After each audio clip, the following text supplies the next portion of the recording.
grateful that you were able to brave this awful weather to come across to hear this talk by my friend and colleague, Dennis Tini, who's going to talk about European concertor, the creativity and the musical insights and the global interactions that he experienced. So I'll get started because I have a longish introduction, but this longish introduction is about a tenth of what I should be reading about this great man. He is a distinguished professor of music at this university, and you have to know what that means. There's just a handful of distinguished professors in this university, maybe 10 or 12 in the university with thousands of faculty. So it has to be a great academic and professional honor. His musical accomplishments are absolutely extraordinary. He is a jazz pianist, composer, choral conductor, and clinician, art consultant, and he has appeared regularly at major music festivals, at universities and conferences throughout Europe, South Africa, Canada, Jamaica, Argentina, and the United States during the past 40 years. But looking at him, you would doubt. He must have started when he was just a little baby.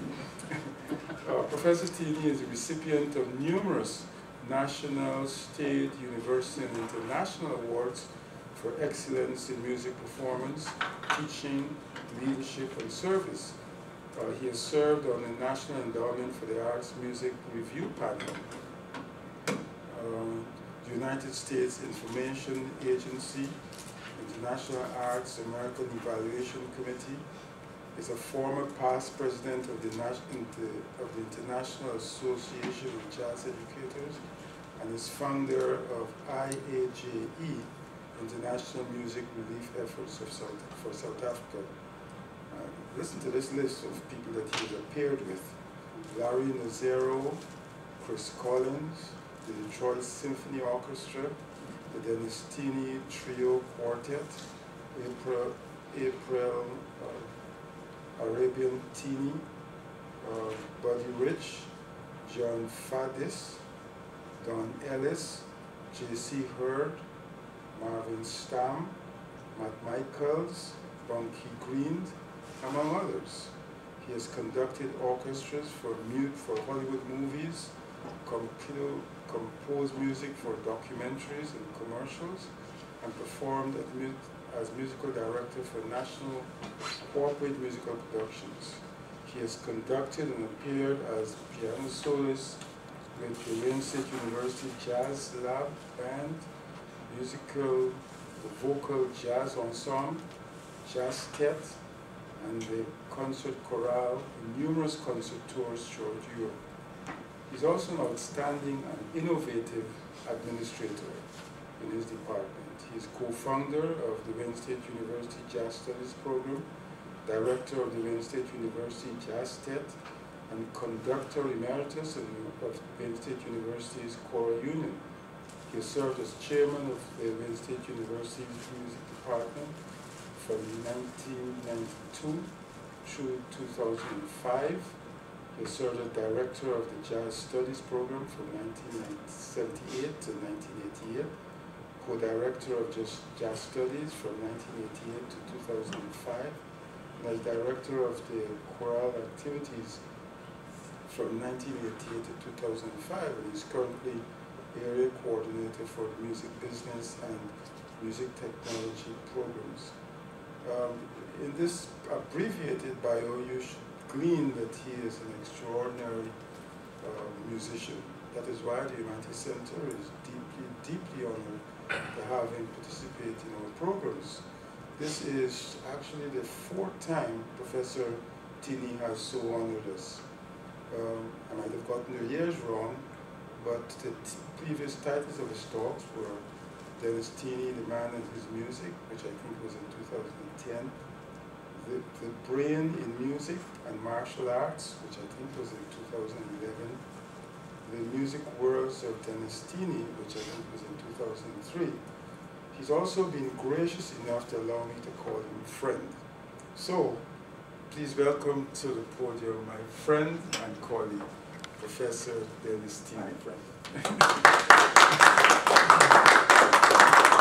Thank you, Dr. Edwards, and thank you all for coming here on this rather cold and rainy day, right, James? Yes, it is. Taking part of your day to be with us here at the Humanities Center. I want to quickly go around and have you each say hello to each other. I know everybody, almost everybody here, but I'd like you to just say who you are so they have an idea of the interesting people that are at the table. Colleague? Sure. Hi, I'm Josh Duchesne. In the music department, I'm an ethnomusicologist who studies American popular music. I'm John Anderson. I also teach in the music department, composition, electronic music theory. I'm Chan from Computer Science Department. Computer science? Yeah. Nice to have you here, and you're a master's student, right? Yeah, Great. I learned some piano very young. Good. Well, maybe you can help me later. I almost forgot. Please help me. I'm David Fastenfest from the Faculty of Sociology Department, and I'm mainly an urbanist. And you're a humanities fellow here with Dr. Edwards, right? And I'm a humanities fellow at with the great support of Dr. Edwards, who deserves everybody's support. That's exactly right. Sir? Hello, I'm Gerald Folk. I'm an independent scholar and researcher. I've been trying for a couple of years to get Professor Edwards to give me my PhD. Okay. Professor? Nora Duncan from the Music Department, serve as Associate Chair, and I teach in the area of choral music. My name is Heidi Coates. I'm the Director of Foundation Relations for the university. Nikita? I'm Nikita. You can call me Nikki. I'm a nutrition major. Nutrition major. She's been helping Dr. Edwards and helping Yeah. me too, so I thank you very much, and Jennifer as well, your colleague, right? Sir? James? I'm James Baker, and I'm an undergraduate music business major. Great. I'm Paul Bishop. I'm a music student in the Department of Music, and I study with all these guys. Now, Paul's very humble. Paul is assisting me today. He's also a graduate student in composition with Dr. Anderson. He did his undergraduate in music business with our program, and he sings with Professor Duncan in the chorus, and he's thinking about, after he does his master's in composition, maybe also doing a master's in library and information science. So that came as a result of his internship at the Detroit Symphony, helping them with their library work. So it's an interesting group. And this gentleman, I saved for last here because this gentleman is my dear friend, and I was telling Paul, we first met many years ago coming out of the Detroit Metropolitan Airport. I was coming back from South Africa. I've been there about 9 times doing things, but this is a number of years ago. And we were in this van, the parking lot van that takes you airlines parking. And here's this gentleman here, and you were coming from Guyana. I was coming from South Africa, and there were 4 gentlemen on the same little van who were from Tokyo, and they were carrying violins. So I said, your string quartet, please. And they said, oh, the Tokyo String Quartet. And I was working with the Chamber Music Society of Detroit at the time, and we were having them on our concert series. So we were all in the same van at the same time talking about music. And over the years, the Humanities Center, to me, is one of the, as we were talking about earlier, it's one of the jewels in this campus. And many of my colleagues have presented here, including Dr. Duncan. And what I really enjoy the most and respect is your awareness, your philosophy of how these themes come together. And I've been thinking about that actually this morning around 3 o'clock, 4 o'clock in the morning. I was thinking about themes, because you have a theme every year for what will take place here, and also with your fellowships and the Humanities Center fellowships that are going on here. And I was thinking about themes, since there are composers in the room here as well, I'm going to try to hit a few thoughts. For years, my composition has centered around people or places or relationships, and it's just the way it comes out, because I've had kind of what we call a combination career as a player, as a performer, as a conductor, as a teacher, as doing some administrative things, different places. So where we're going here is this tour was a result of a fall research sabbatical that I was fortunate to get for fall 12, and that gives you a few months to go do creative work or do scholarly work or a combination of those things. and to really center and focus on that. And I heartily encourage everyone to do that as soon as possible. It's a very important thing to nourish the soul. So this summer I was teaching at a place called Sari's, Italy, and that's this place up here in the Dolomites. And that's just a little view outside of the hotel, but there's a whole little school up there. It's like a little academy. And I've been going back there the last 3 or 4 years with a colleague, Peter Suave, who is a virtuoso bandoneon and accordion player. He used to be here, he now lives in France. And I started to write some music that I'd been thinking about. This actual tour that was Croatia, Slovenia, Italy, and France culminated about a year ago, where I had the invitation to work with the Bruckner String Quartet, and they are the first chair players of the Zagreb Philharmonic Orchestra. They're very fine classical string players. I used them about 6 years ago on an album to do a few pieces, and they did a very nice job. So this time they wanted to do a concert tour together and hit primarily Croatia, do a number of concerts in the city, at the Philharmonic Hall, at their big art galleries, their contemporary art galleries, where they fuse everything with their artistic involvement. And I think that Zagreb is literally one of the cultural capitals of Europe, for sure. There's so much energy there, and things happen immediately. And that's why you'll see this singer-songwriter, Goran Karajan, later. I'll tell you about him, because things happen kind of immediately. So up in Croatia, do you have something you can show them in Croatia, just so they kind of get a feel of that a little bit? I flew into Venice, and my friends picked me up, and then we went into Croatia. And Croatia is a combination of very urban, contemporary, and very historic architecture. So you have a little feel of it there, of what's going on. And the Zagreb Philharmonic and the opera company and everything is right in the center of the city, and everything is percolating all the time. So this first piece that you're going to hear on a DVD with this combination of players that were put together for me to join on this concert tour is called Baroque Suite, and it starts with a little overture, and then it goes to Les Yeux de la Jeunesse, which is the Eyes of Youth in French, and then it goes into a piece called Bach's Things, which is a little Baroque arrangement on a tune you might recall that's the changes are similar to All the Things You Are. I'll let you see a little bit of this for a minute. So, if you can hold that 1 second for. This is the group for you composers. We have a string quartet, and we have Peter Suave, who is really a virtuoso on the bayan, which is a Russian instrument, and you're able to play piano literature on both sides, because it's all, you can have all single notes or play chords or whatever you like. It's not like a traditional accordion, it's much beyond that. And his wife, Madi, is also a very fine player and studies with her husband, Peter. So they were part of the tour, and then the Bruckner String Quartet. Dragan Ruchner is the first violist of the Philharmonic there in Zagreb. So this first piece, just to give you an idea of the theme, I thought it'd be nice to maybe play a couple things so you could see how it evolved. It started very simply like this.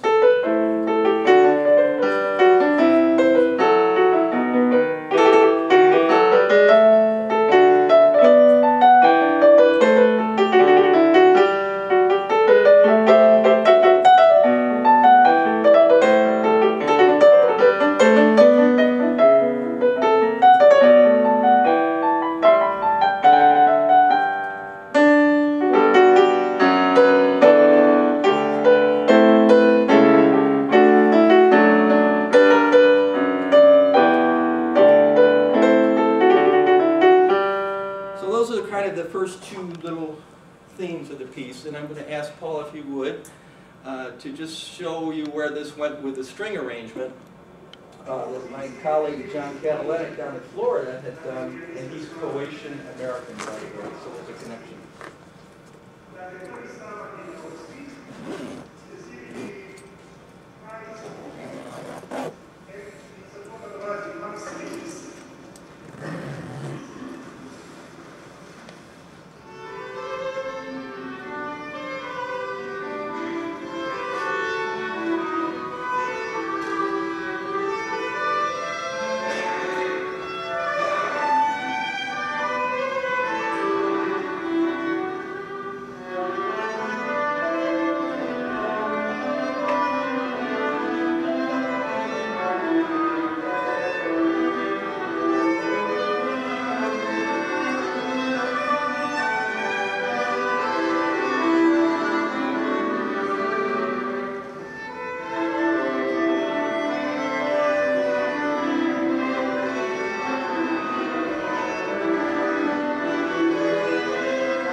So what's happening is that's the first movement, and then it goes into this Les Yeux de la Jeunesse, the Eyes of Youth, which is a piece that I wrote for my little goddaughter up in the Alps in Switzerland, where I used to live a long time ago writing music.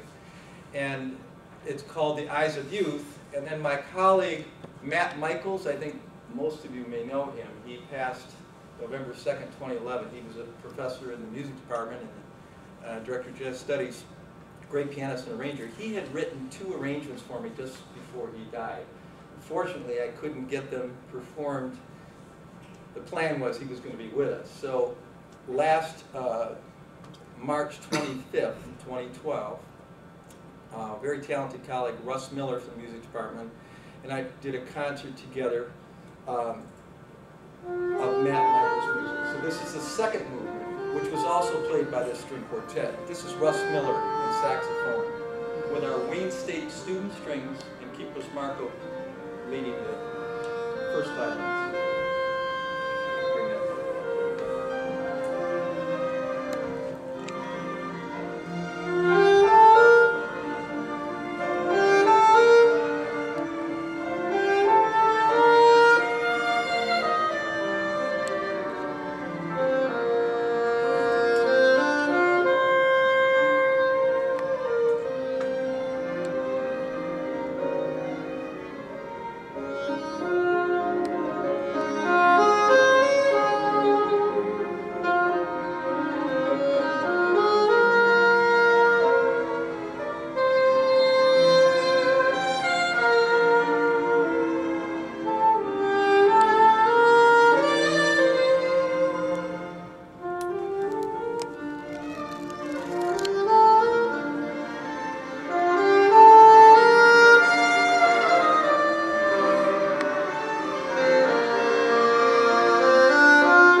And then the third section goes into a piece called Bach's Things, and it's off of a tune, well, you may recognize it.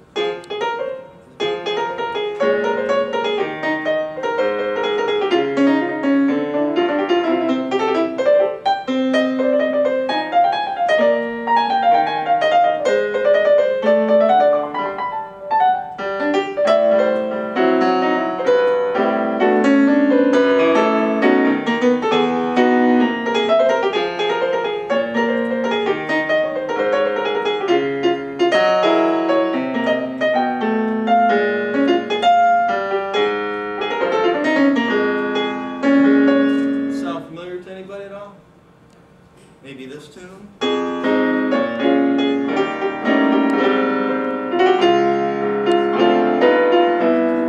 All the Things You Are?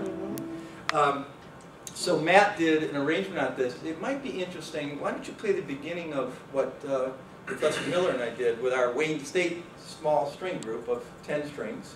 And then maybe we'll go to the string quartet and let's see what they did in Croatia.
Opens up into an improvisational section. Let's do the beginning of the string quartet in Croatia. This was kind of an interesting stylistic change for everybody there, I think, and all of us concerned. It was a new experience for some people, and the improvisational part of it is always interesting, and the stylistic way of playing in different types of music.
Next is, in this audience of people, there's a Croatian composer named Krešimir Herceg, and he's quite well known in Zagreb.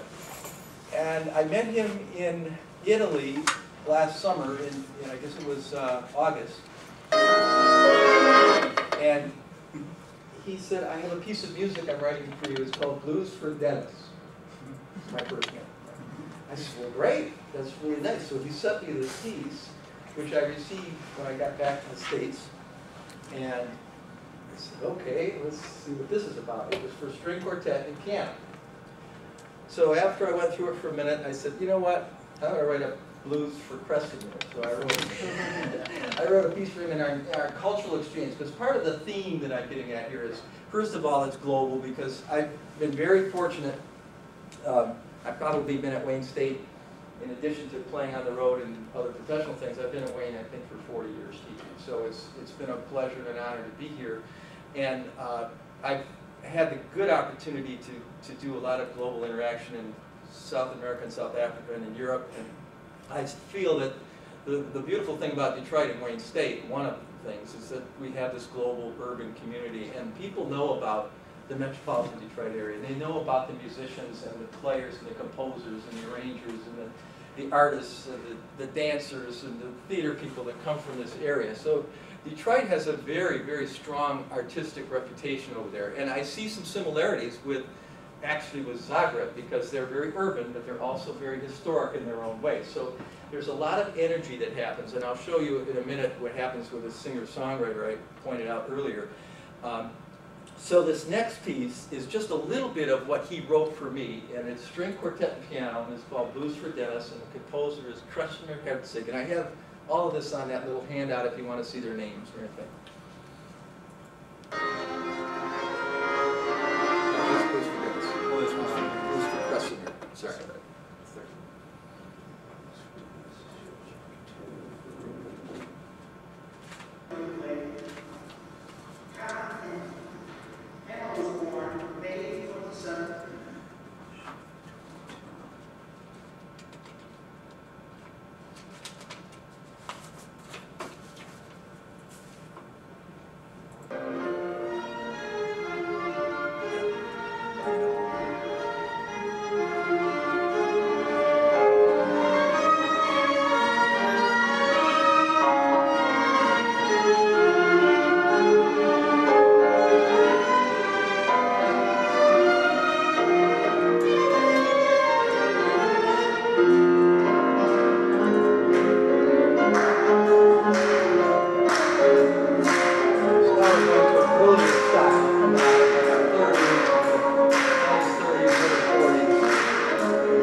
People loved it there because it really connected with them musically and socially.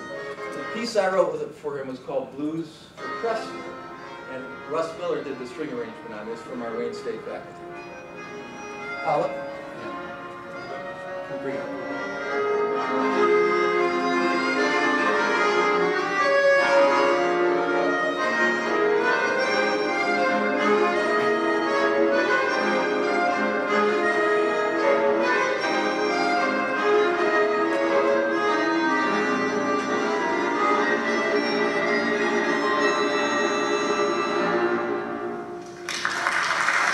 That's just the last part of Blues for Dennis, but obviously there were open solos improvisationally in the middle. But I just want to give you a little piece of what's going on in Croatia.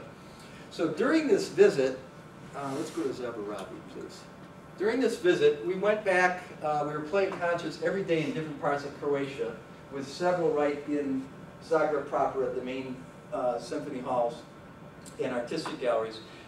We were having dinner one night in Zagreb at the Rookster's home where we were staying, and we were having a little nice glass of Croatian wine after dinner, and we're sitting outside looking out, and the weather's beautiful, and this van pulls up in front of the house, and obviously the people knew the Rooksters, the Workers' String Quartet, Sinechka and Dragan, and this gentleman who Paul will get a picture up here, his name is Goran Karan. He and his manager, that's the gentleman with the guitar, and the singer, get out of the car, which we didn't know them, of course, and they came up and they said, "We're so very sorry to interrupt you.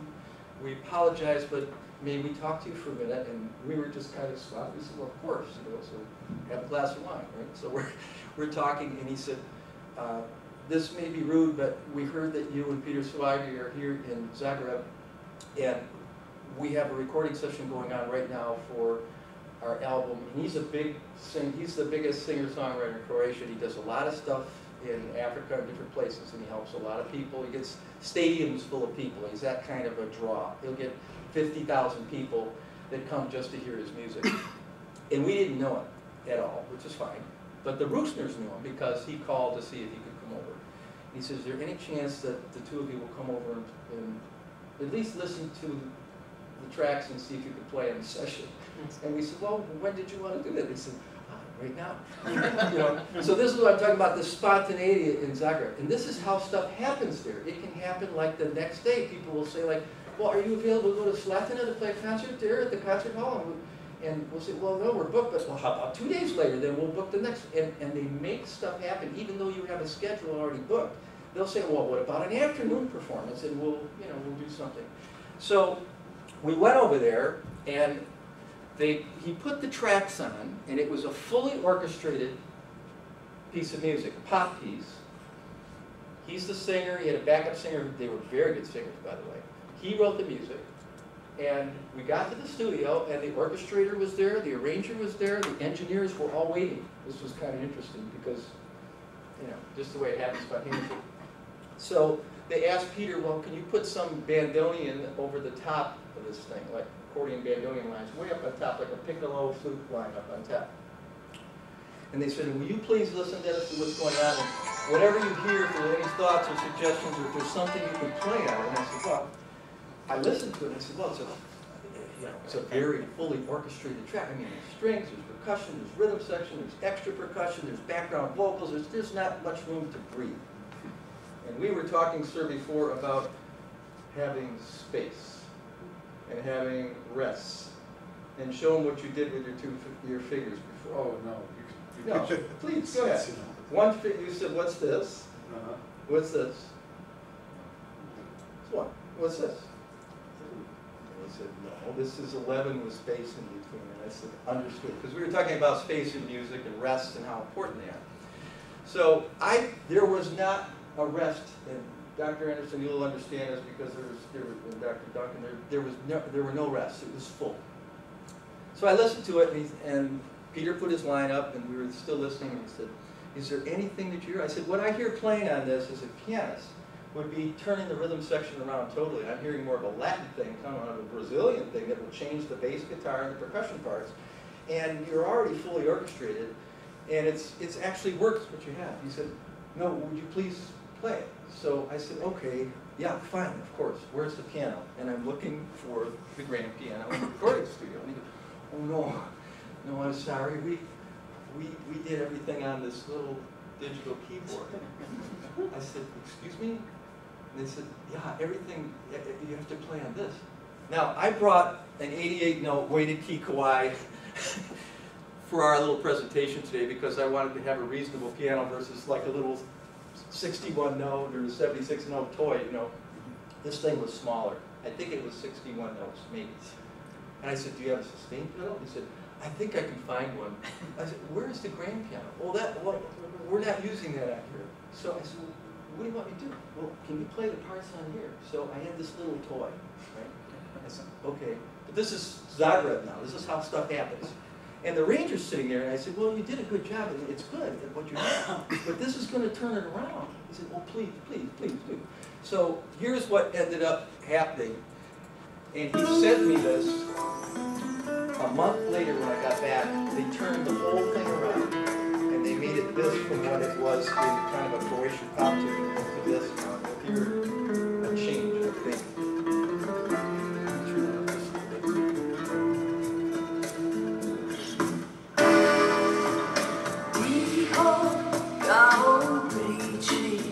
Naša je srca svoj langit. Negdje u sjaju snova prije si duše kolešle mi. Mirno dok tvoje oči pričaju nježno o ljubavi. Kao da kriju suze jer moramo se rastati. Zaboravi i ne misli. It means forget it all. It's about a relationship that's not working anymore. Forget it all. Zaboravi. Ne traži me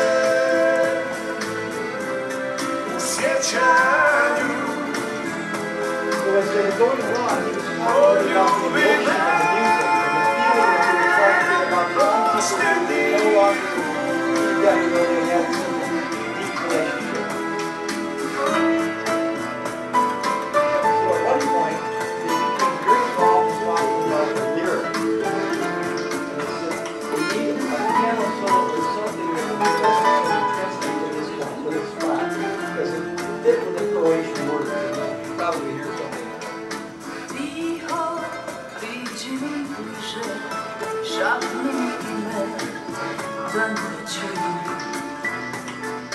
Vino, pruži mi ruku I zagrli me još ovaj put. Zaboravi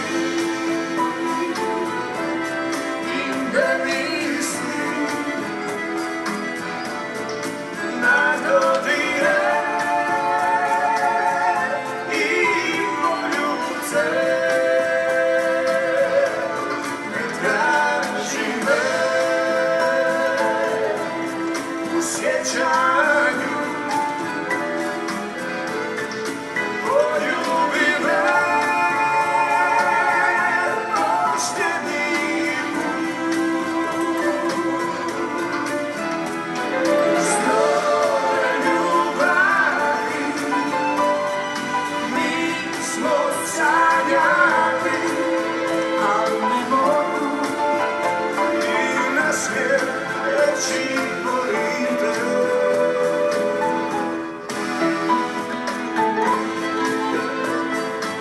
So, they cleared all the tracks around, and they're actually putting this out in Croatia, which is kind of interesting. And he said, what can we do for you for doing this? And I said, it's okay, we're happy to do it. Peter said we were happy to do it. And he said, you know, you go to South Africa a lot, can I help you? And I said, yes.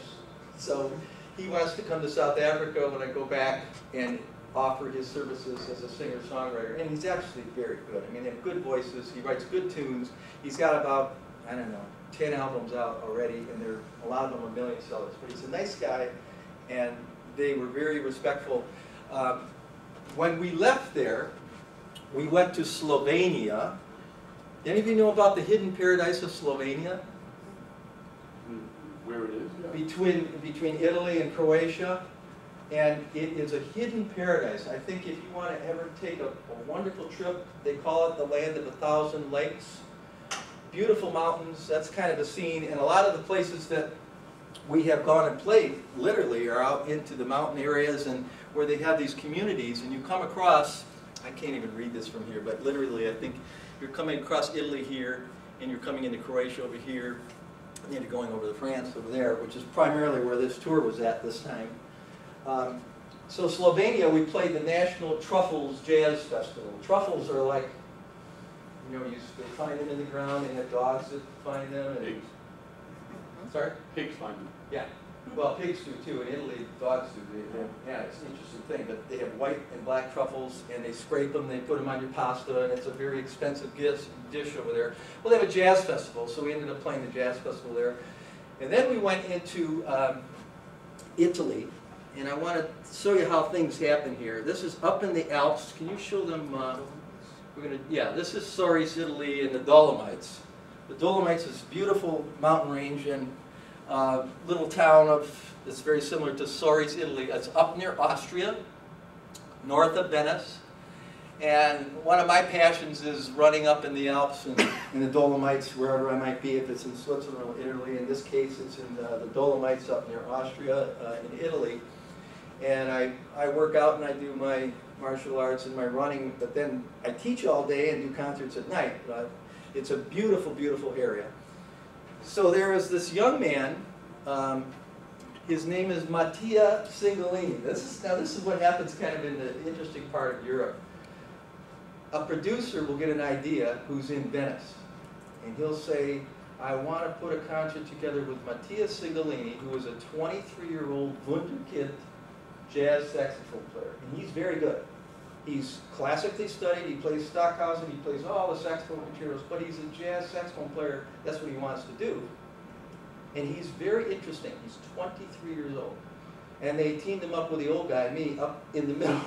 of the Dolomites in Italy. And they said, we want you to do a duo concert. Okay. And they set this one up in advance. And Paul's going to put this young man up here. I wanted to show you kind of how things happen over there. And we had a 20-minute talk through, and we did a concert live. And this is the beginning. This will give you an idea of the gentleman. Mattia Sigolini.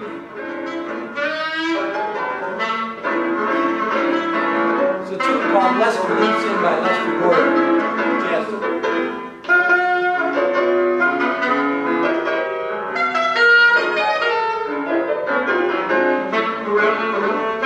This is a little village where we're doing this up the top of the Italian Dolomites. Okay, let's fade that down into that next section, please. So that's the little village up there where this music academy is. And again, we're talking about these themes of global communication. Many times people are speaking in 4 or 5 different languages. Up there, it's primarily Italian and German and different dialects of that. There's a little bit of English going on. So this gentleman now, Mattia, he's 23 years old. He's doing something that the older saxophone players in the United States and other places, it's called strolling. He took his horn while we were playing this tune, and he walked off the stage into the audience, and he walked around this whole concert hall playing his solo, and I'm about 400 feet from him maybe, and we're still playing, and he's walking through the audience connecting to people. Now, in Detroit, we have a wonderful saxophone player who's on our Wayne State faculty. His name is George Benson. George Sax Benson. And George and I have played together for years. George will do this in the jazz clubs. He'll go off the stage, in the rhythm section, piano, bass, and drums, we'll be up on the stage still. And he'll go into the audience, and what he's doing is communicating through his language of the horn and jazz. So we went to that next spot, please. And so he went up through this whole audience up here. And then eventually he wound his way back down.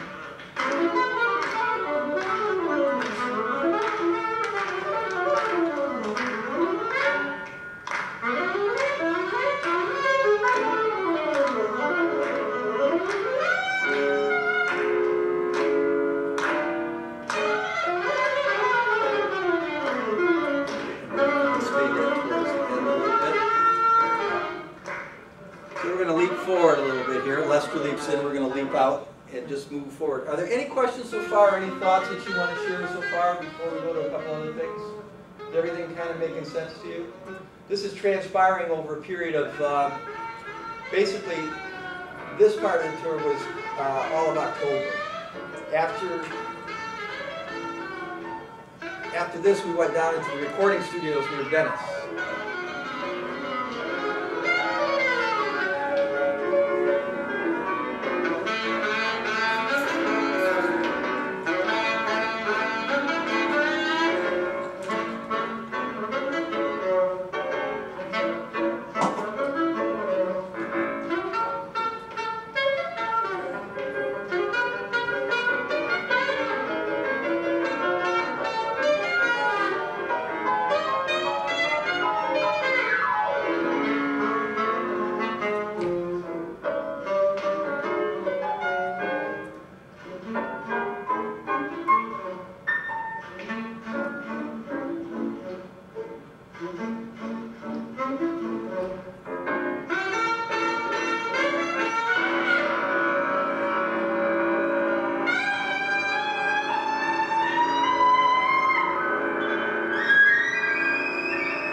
So you kind of see what's going on. The energy that's happening is pretty interesting to being up there with people that live in mountain villages, but people came from the cities to come up too, which is nice.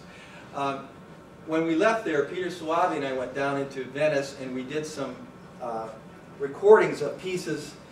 The secondary theme that came out of all of this music, which is leading to a new CD album with Russ Miller and String Orchestra that we're working on right now. We wrote some little pieces like Cara Emma. There was a little baby girl there that's the daughter of my friends.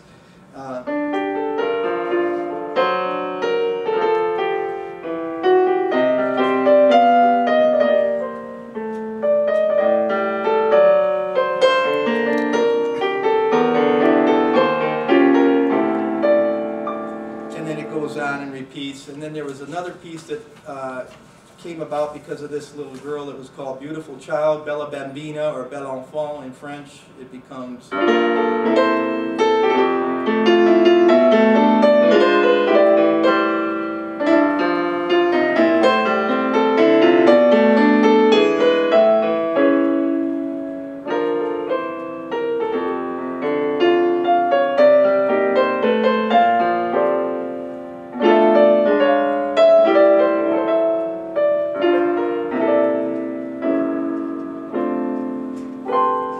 She was like maybe 4.5 months old. And that leads me to the last part of where this is going. This concert tour was planned around those players in Italy and in Croatia. And actually what has come out of it now is a larger scope. My wonderful colleague Russ Miller here is a brilliant saxophonist and flute player, and he's a fine arranger. And I hope we have him for many, many, many, many years, like my other colleagues here, for many, many, many years at Wayne, for the benefit of the students and the community. And what Russ does is he started to write some arrangements with me, and then it seemed very natural to me that the next step is, instead of doing some of these things live from Europe, I would rather now do something with Russ and string orchestra. So we're going in the studio in March, and he's been writing, and we've been meeting together and putting together some players and how this is going to go with my quartet, which involves Jeff Halsey on bass from Bowling Green, he's director of jazz studies down there, and Dave Taylor on our faculty. And we've got, you know, different albums out over the years that we've done and stuff like that. This one will be called, you know, Dennis Tini Quartet with strings featuring Russ Miller, and what it's going to do is there's some new pieces on it. I wrote a piece, Darling Nicole, for my daughter. I think most of you know her. She's now 16 and a half, going on 20.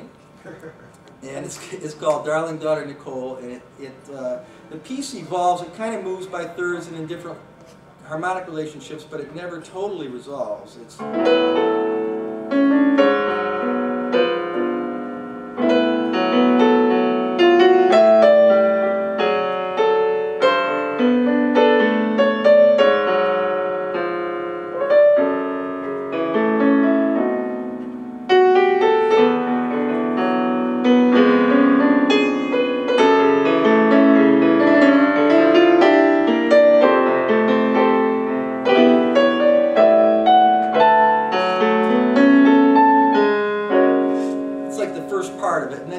Around a little bit, kind of like a Bill Evans jazz pianist composer stylistic form.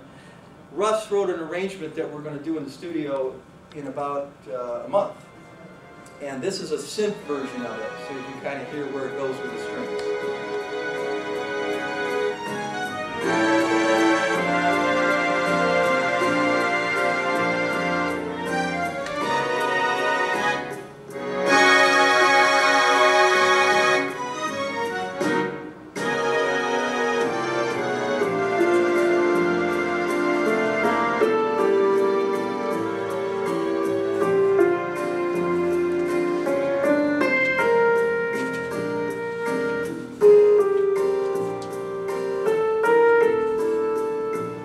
Sibelius files, by the way. This is all synthesization. This is not live.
that's an idea where that piece is going. And this album now has 8 pieces on it. 6 of them are originals. One is by Matt Michaels, our dear colleague and friend, called Him, the last piece he wrote. And we have it for strings now, and piano, and flute. And then a new piece that I wrote called Black Belt High that I dedicated to one of my mentors, Sifu Brad Ray.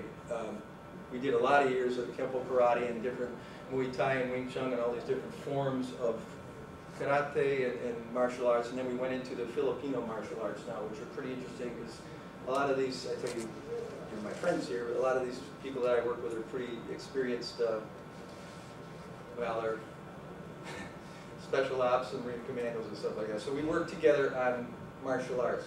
So I wrote a piece called Black Belt High with him for him, and that's a very burning kind of 4/4 up-tempo tune that is a little different, and it's with a quartet, and it'll have some strings with it, but in a different way. It's more like...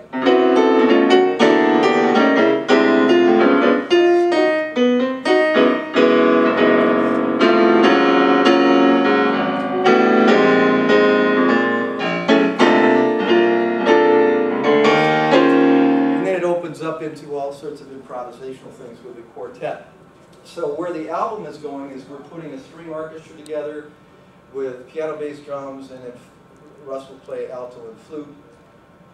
And the plan is to record it in March and then get it out hopefully by late spring if we can, because I've got to go over to Europe again and do some things over there. So that's kind of how the plan started maybe over a year ago, 1.5 years ago. It evolved into a concert tour using specific players that said come over and do some music with us. So we, I put with my friends, put music together for them, the Rootsman Quartet, and then some of the spontaneous things that happened with Mattia Singolini, who I think I'm going to be doing some stuff with in the future, maybe some recording. And this Goran, I hope to see him in South Africa for my 10th visit to help some of the students over there. I will put him to work a little bit. Helping the young people. Any thoughts, questions, suggestions? I do appreciate you being such a wonderful, kind, and supportive audience, and I thank Dr. Edwards, my dear friend, and all of you. And Jennifer is here too. Thank you, Jennifer. Thanks so much. Any questions or comments before? What would be a normal drum bag if somebody didn't ask a question? What was most surprising to you on the trip that either you learned personally about yourself or that while you were there that you didn't anticipate? Some of the things that happened, well, the personal relationships are always a special thing to me because I meet new people, I meet artists from different places, and all of a sudden we started interacting. The other thing that happened too that was interesting when I talked about some of the realities of recording is that we went into the Zagreb recording studio, and we had the main radio TV recording studio. And we went in there, and they're used to doing very specific kinds of recording. And the players, who were very good players and lovely people, but once we got in the studio, things got a little tight, if you know what I mean. Things got a little stiff. It got into a little bit more of, well, this is the way we do it in the symphony, and I understand that. I mean, I've worked with choruses and orchestras for years, but it got a little, the time started, and this is kind of interesting composition, the time started getting very rigid versus when we were out in the city and we were out in the Croatian countryside, things were much more fluid because I think that the atmosphere, the people, the culture, the food, everything loosened things up. We got in the studio and it was almost like some people got in a little box. To the point that after, on one cut that was my Blues for Kreshner, we tried to do it twice, and the engineer and the producer in the booth was saying, okay, we need to do a third time, and I said, actually, we're done. Thank you very much. And he said, when he came out, he said, no, we have more time. I said, no, we're actually done. It's okay, we have a concert tonight, and people need to go relax and breathe and everything else, and so do I. And I went outside, finally by myself, and just kind of respirated a little bit, you know what I mean? Because it was actually, you get to that point where you say it can't go any farther. they're wonderful musicians and great people. But I knew I had to maybe go someplace else to record that, to get the fluidity and stylistic things. Does that make sense? You know, to get a little more of the feel. So that's why I'm coming back here with my quartet and strings to kind of take it to another level, because it will go to another level with all due respect. And what we did there was fine for the live stuff. Good question, though, interesting. I learned a lot from it. Anything else? All these brilliant minds sitting around the table. Any suggestions, any advice? Any things to do or not do? Don't play this, don't play that. Change that chord, make that a flat 5 and a sharp 9. All right. I think they're all intimidated by you. No, these are my dear friends and colleagues. No, this is great. And the best way to learn is to teach, right? I see you have some CDs over there, or you... No, that's not. That's something. Okay. No, I thank you all, and thank you for the refreshments, Dr. Edwards. Okay. Be careful out there. Thank you. Thank you, Paul. Thank you, Paul.